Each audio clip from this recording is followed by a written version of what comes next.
All right, this is the area I want to fix right in here. It's just kind of a muddy mess. All right, so what we're going to do is we're going to start off by duplicating the background layer 2 times. 1, 2. All right, so we've duplicated the layer 2 times. Now we're going to click on the first layer, and what you're going to try to do here is to just apply a blur. Now I can tell you that you're just trying to get to where the skin is kind of soft, and it's just enough to where the skin is blurry and the tones are all kind of blending together. In reality, I generally just use the number 6. I just apply a 6-pixel Gaussian blur. It seems to work for most images. So we're going to go in here, go to blur.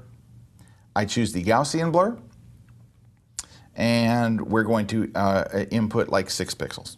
I hit 6 and click OK, and you can see it kind of, well, you can't see because I have the top layer still visible. If you want to see what you did, hide the top layer from view, and there you can see it's kind of nice and blurred. But it's generally around 5 or 6 pixels, just enough till the skin is blurry and the tones are kind of blending. Also, if you're using a really high resolution camera, for example, if you're using like a 50 megapixel camera, or you're using some medium format or some really high resolution digital back, you will probably have to go a little higher with your number, because the higher the resolution, the less the blur will appear. So if you look on my screen, you can see kind of how it's just kind of a bit blurry and the tones are all kind of blending. That's kind of what you want. So if you stick a 50 megapixel, 50.2 megapixel image in here, you're going to go, that's not enough blur. So you might have to crank it up a little bit. But for your average everyday image from your average everyday digital camera, that's pretty much what I'm using, 6 pixels. All right, that's step 1. All right, next, we're going to click on the top layer. Let's make it visible again. All right, and it looks regular because it's just a copy of your top layer. And a lot of the magic for this happens by going to the image menu to apply image right here. Now, when we bring this up, we're going to put in our middle layer. So our middle layer is named layer 1. All right. And then we're going to go down here, and for our blending mode, we're going to choose it by default. It will say something like multiply. We're going to choose subtract. All right, that's going to be our blending mode. Then we're going to do a scale of 2 and an offset of 128. What does all this mean? How did you come up with these numbers?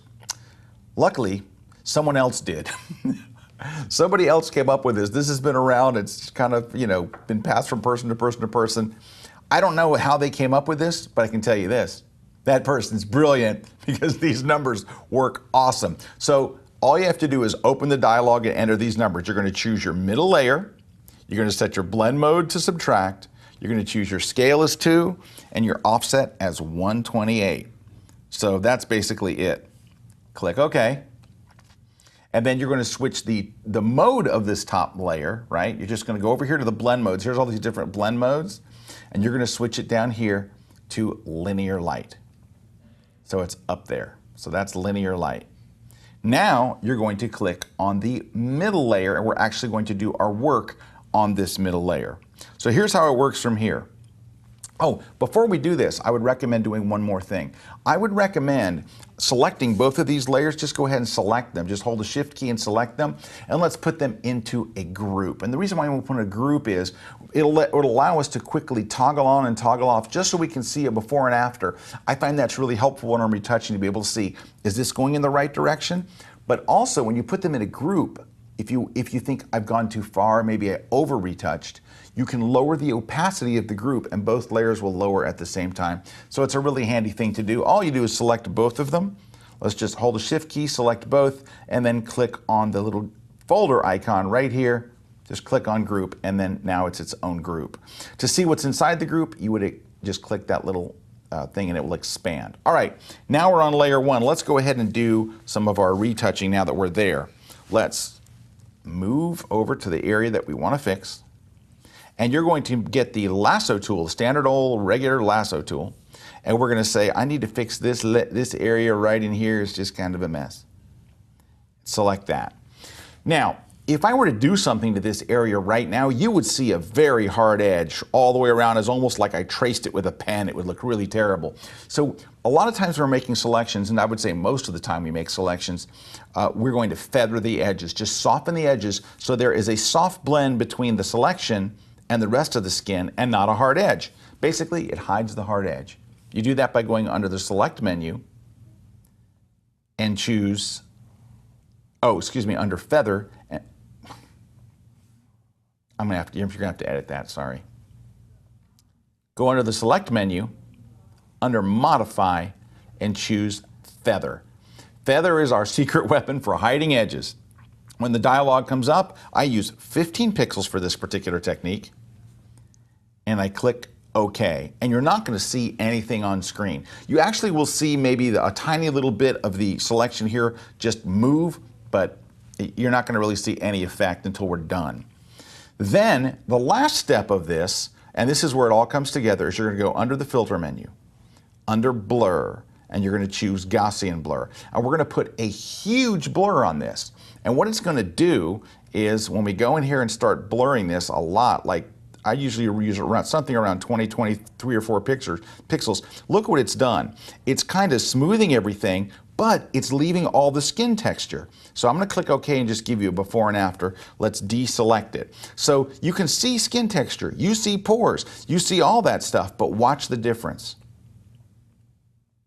That's pretty amazing, right?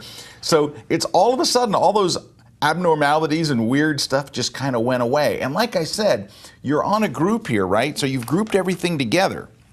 So what you can do is go and just lower the opacity a little and get it to where it looks right. So, because that was probably a little heavy-handed, right? Well, I dropped it to 80% and that certainly looks better. But it really took care of the problem. Now, you can go around to other areas that you see that kind of look bad, like maybe, whoops, excuse me, over here, and say, well, this could use a little work right in there. 15. Blur the same amount. Done. Now look. So it's getting all the way over to here. And as you go around, you can see other areas. That's kind of just, see how there's dark and it's dark and then there's light and all that kind of stuff. If it looks funky, you're going to apply this to it and another Gaussian blur. By the way, when I just go up here and choose it from the menu, it's going to run it with the exact settings I used before, which is 20 something, right? And so let's take a look.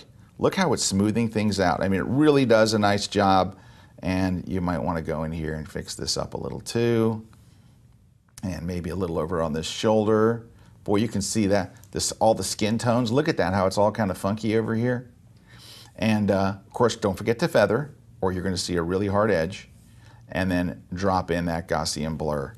And it really just does a pretty amazing job of smoothing the skin out and keeping lots of the original skin texture. And of course, you can do the same thing on her face. Now, I didn't get rid of these little blemishes here, but you would want to for sure. I would do that first, but I'm not going to put you through that once more. So I'm just going to show you what it would look like. There's your 15, and there's your blur. Of course, it would look a lot better without, but you can see how that smoothed things out. So that's the technique you're going to use. And it's, again, you're not going to do this on the bride way down the aisle. You're going to do it close up. Also, if you do want to get rid of some blemishes and stuff, that's when you'd want to click on this other layer, this one right here. Let's go in there and I would just option click nearby and get rid of those blemishes. And we're not going to, this way we're not affecting any of the color of the image. We're just working on this texture layer. And that's what basically that gray layer is. It is a texture layer. So it's a good place for us to do some retouching. All right, in the next segment, I'm going to show you how to automate that whole thing so we can do it really, really quickly. So you saw what the steps are. I'm going to do the steps again, but we're going to do it and turn it into an action so it's completely automated.